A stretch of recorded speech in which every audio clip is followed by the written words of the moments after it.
black sea beneath it. In the bathroom, he turned on the light and stood squinting at himself in the filmy, toothpaste-speckled mirror. Yeah, he thought, studying his practiced squint and darkening skin, finally starting to look like a fisherman. Thump! Mikey jumped at the sound, Bill waking him. He brushed his teeth quickly and ran a wet comb through his hair, then dressed in a pair of khaki shorts and a t-shirt that read Crystal Sea in a blue arc across the front, with a picture of a leaping marlin under it, and deep sea charter fishing under that. And below, in smaller print, Bill Monks, skipper. Mikey turned off the light and went out to the kitchen. The light was on, but no one was there. He peeked out the screen door.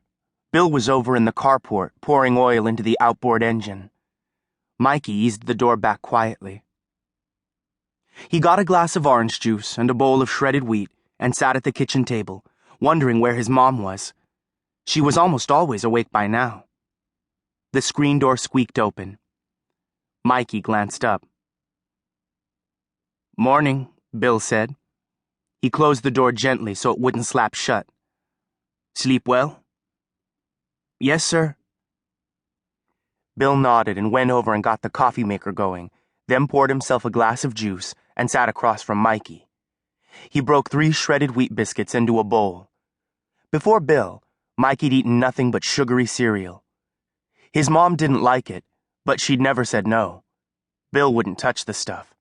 Rot your teeth, he said. Weaken your body. So Mikey stopped eating it. They ate in silence, both studying separate spots on the tabletop. "Where's Mom?" Mikey said. Bill gulped his orange juice, his Adam's apple bobbing. He set the glass on the table. "Billy J had a bad night. She was up with him." "Is he all right?" Bill hesitated. Mikey could tell he was concerned. "I think so. Your mom's taking him to the doctor today, just to be safe." Bill got up and took his bowl and glass to the sink. He rinsed them and wiped his hands on his shorts. "Want to peek in on him?" "Yeah." Mikey pushed his chair back and followed Bill through the dark house.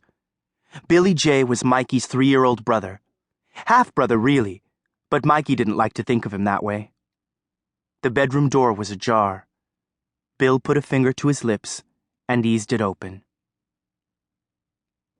Billy J really was a miracle, Mikey thought. You'd have to be if you were only 3 pounds when you were born. He could fit into Mikey's hand like a mango, if Billy J had been strong enough to be held anyway. At first, he lived in a warm, clear plastic box, wired up with needles stuck into veins the size of a hair. Bill about wore himself out, sitting there for hours and hours in the hospital next to that box. Mikey could still remember him leaning forward with his elbows on his knees and his fingers laced together, worry lines carved deep into his forehead. Mikey'd seen those lines a lot in the past 3 years. Moonlight brushed the walls of Billy J's room. He slept with his blue blanket crumpled in his arms. It looked gray in the dim light. He's all Bill, Mikey thought. They looked so much alike it was weird. Billy J twitched once, but didn't wake. His breathing sounded a little raspy, but not too bad. Bill tapped Mikey's shoulder, and they left. Back in the kitchen, Bill filled his dented silver thermos with coffee for the boat and took it to the Jeep. Mikey followed him out, matching Bill's stride. The air was crisp and smelled of mint, which grew wild along the edges of the yard.